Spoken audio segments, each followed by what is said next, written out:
Hi! In front of me is Motorola Edge 30 Ultra, and today I would like to show you how you can operate voice recorder on this Motorola.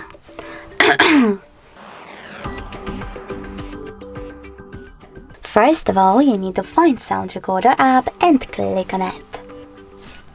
Now choose while using the app and allow in all pop-ups, and click on this red button to start your recording. You can pause it and unpause it using the same one. If you wish to end it and save it, you can do that by clicking on this square button right away, or pausing your recording and clicking on it then. Now you need to add a title over here.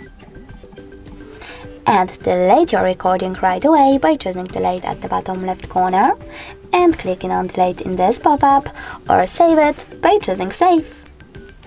In order to play it, just click on it. If you wish to get rid of it though, you need to go back, hold it, select this bin icon at the top right corner and select delete in this pop-up. Thanks so much for watching. If you enjoyed this video, leave a like, comment and subscribe. Bye!